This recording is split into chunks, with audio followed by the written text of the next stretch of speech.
तो मैं कहना चाहता हूं, हम लोग सब कबीरपंथी हैं। कबीरपंथियों के गुरुओं से जब कंठी पहन लेते हैं तो कहते हैं कौन है, कबीरपंथी है। किंतु कबीर साहब जी कबीरपंथी कौन, इसके लिए बहुत से पॉइंट रखे हैं।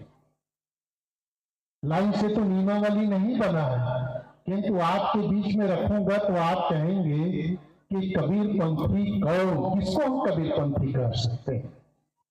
उसके लिए कबीर साहब ने कहा मेरा आदमी कौन है। मेरा आदमी मतलब कबीर का आदमी कौन हो सकता है। जो कबीर का आदमी बनता है वही कबीरपंथी है। भले वो माला पहना हो ना पहना हो, टोपी लगाया हो ना लगाया हो, दाढ़ी रखा हो ना रखा हो, वेशभूषा की बात अलग है। यहाँ विचार और रहने की बात है। जो विचार और रहने में कबीर साहब के साथ में जुड़ते हैं वो सब कबीरपंथी हैं। वैसे 10-12 पॉइंट में रखा हूं, किंतु उसमें केवल 2 पॉइंट पर चर्चा करूंगा, 2-5 मिनट करूंगा। संत लोग आ चुके हैं। पहले है कहीं कबीर सोई जन मेरा, जो घर की रार निबेरे। कबीर साहब कहते वह आदमी मेरा है। तो जो घर के रार मतलब होता है झगड़ा, जो घर के झगड़ा को निबेड़ा, मतलब शुद्ध गुजराती शब्द है निबेड़ा, मतलब समाधान करना। जो घर के झगड़ा को समाधान कर दे, उसको समाप्त कर दे। कबीर साहब कहते कहीं कबीर सोई जन मेरा। और झगड़ा क्या है थोड़ी सी चर्चा कर लेंगे। वैसे ही एक और वाणी है कबीर साहब का, वहां पर है नीर छीर का करे निबेड़ा, वहां भी निबेड़ा शब्द है। किंतु आगे क्या है, कहीं कबीर सोई जन मेरा, दोनों वही चीज हुआ। कहीं कबीर सोई जन मेरा, मेरा आदमी वो है कौन। 2 पॉइंट रखा, एक तो वो है जो घर की झगड़ा को मिटा देता है, और दूसरा कौन है जो नीर और क्षीर का विवेक करता है। देखिए कबीर वाणी में, कबीर के सिद्धांत में ये जो विवेक शब्द है ना बहुत महत्वपूर्ण है। इससे महत्वपूर्ण कल्याण के रास्ते में इससे बड़ा और किसी ने, कबीर साहब ने कोई रास्ता नहीं बताया। और विवेक हर जगह विवेक चाहिए। वो विवेक क्या है, उसी विवेक को हम कहते हैं चकासनी करना, परख करना, समझना, उसको एक एक चीज का निर्वारण करना, उसका नाम है विवेक। उसी का दूसरा शब्द है परख। और विवेक और परख का एक स्लाइड में भी कबीर साहब कहीं पर भी खंडन करते नहीं। और कबीर क्या, पूरे कबीर पंथ चाहे जिस शाखा पे हो, विवेक शब्द का कहीं पर भी खंडन नहीं होता है, कहीं खंडन नहीं करते। तो कौन है कबीरपंथी कौन। पहला सूत्र क्या है, कहीं कबीर सोई जन मेरा, जो घर की रारी निबेड़े। घर के झगड़ा को जो निबेड़ देता है, समाधान करता है, शांत करता है। और कौन सा घर है, कबीर साहब इस जीवन को घर कहते हैं। ये जो शरीर मिला है ना, इसको घर कहते हैं। संतों घर में झगड़ा भारी है। संतों ये घर में झगड़ा है। किस घर में, बस ये जीवन रूपी जो मिला है, देह रूपी घर में बड़ा झगड़ा है। और इसको मंदिर भी कहते हैं। बिना नेव का देव घरा मन बउआ हो। ये जो घर है बगैर नींव का देव का मंदिर है। अंदर में कम श्री परीक्षा साहब जी विराजमान हुए, एक बार बंदी कर लेते हैं। साहेब बंदगी साहेब। घर का झगड़ा को जो निभा दे, वो कौन सा झगड़ा है, जो हमारे 5 ज्ञान इंद्रियां हैं, जो अपनी अपनी तरफ हमको खींचता है और हमको गुलाम बनाए रखता है। उन 5 इंद्रियों को जो संयम की जिंदगी में जी जाए, कबीर साहब कहते हैं वही मेरा आदमी। और दूसरा कौन, नीर और क्षीर का विवेक करना। पानी और दूध एक में मिला हो तो पानी को अलग कर दे और दूध को अलग कर दे। ये जीवन खड़ा है, जड़ और चेतन दोनों के सम्मिलन से खड़ा है। जड़ को अलग कर दो, चेतन को अलग कर दो, जड़ का मोह छोड़ दो, चेतन में स्थिति बना लो। ये कबीर पंथी होने का पहला सूत्र है। कहीं कबीर सोई जन मेरा, जो घर की रारी निबेरे। अब संत लोग आ गए हैं, हम उनके ही अधिक से अधिक वाणी का श्रवण करेंगे। और तो पीछे जो बहने हैं, यहां तक मेरी आवाज आ रही, जब से बैठे तब से चर्चा कर रहे हैं। लास्ट में यहां तक मुझे सुनाई नहीं पड़ता है, फिर भी आवाज आ रही है। आप लोग आवाज यहां सुनने के लिए आए हैं, सुनाने के लिए नहीं। तो बड़ी कृपा होगी कि आप लोग शांति से संतों के विचार श्रवण करें। पूज्यवर गुरुदेव सदगुरु अभिलाष साहेब जी किसी परिचय के मोहताज नहीं हैं। जब भी सदगुरु कबीर साहेब का नाम लिया जाता है, कबीर पंथ का नाम आता है, तो बड़े ही सम्मान के साथ सदगुरु अभिलाष साहेब का नाम आता है। वे न सिर्फ कबीर पंथ के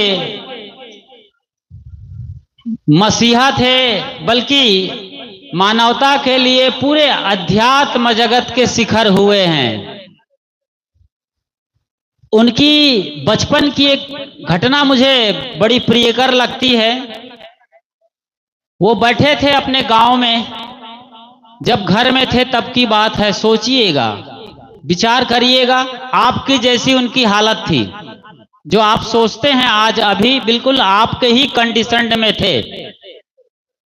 दुकान पर बैठे थे, एक बाबा जी उधर से गुजर रहे थे। उनके सामने से सफेद पोशाकधारी एक संत गुजर रहे थे। कहीं ना कहीं उनके अंदर प्यास रही होगी, वो दौड़कर उनके पास गए और उनसे कहा कि बाबा जी, मैं तो बंधन में हूं, आपको भी लगता है तमाम बंधनों में बंधे हुए हैं। तो उस बाबा जी ने जब ये कहा साहब ने कि मैं बंधन में हूं, तो उनके पूरे शरीर को रगड़ कर देखा। यहां सिर के हिस्से से ऐसे रगड़ना शुरू किया, बराबर उनके कपड़ों को, और घुटने तक रगड़ डाला। कहा, बेटा कहीं बंधन तो दिखता नहीं है, न कहीं रस्सी है, न कोई जंजीर है, तुम आखिर कैसे बंधे हुए हो? फिर उन दोनों के बीच में और भी बातें हुई और कहा, बाबा जी आप समझ रहे हैं मेरी बातों को। और जो भी बातें हुई, उन बातों ने ऐसा चमत्कार किया कि बाद में उनके गुरु कहलाने वाले सदगुरु राम सूरत साहेब जी को ये मौका मिला कि बालक राम सुमिरन शुक्ल के घर में जाने का बड़ा अवसर आया। जब उनके घर में गए गुरुदेव जी, जिनका नाम राम सुमिरन शुक्ल रहा है घर में, तो उन्होंने देखा कि जिस कमरे में उन्हें बिठाया गया, उस कमरे में राम सूरत साहेब जी अयोध्या वाले, जो उनके बाद में गुरु हुए, उन्होंने देखा कि एक खूंटी पर 108 दाने की माला टंगी हुई है और एक बड़ी आसनी है, और स्वयं राम सुमिरन शुक्ल जी बड़ी लंबी चोटी वाले रहे हैं, पंडित खानदान में पैदा हुए थे, पूरे पांडित्य के रंग में रंगे थे। उन्होंने कहा, बेटा ये 108 दाना का माला, ये कौन, क्या होता है इसमें? कहा, गुरुजी मैं इसी आसनी पर बैठता हूं। ये आसनी आप देख रहे हैं, करीब करीब इसी तरीके की आसनी रही है उनकी। उन पर कहा कि मैं बैठता हूं और 108 दाने के माला को इसी पर सरकाता हूं, राम राम करते करते। तब गुरुदेव जी ने कहा, सदगुरु राम सूरत साहेब ने, कि बेटा इसी ने मुझे यहां तक लाया है। ये बहुत बड़ी क्रांति की बात है।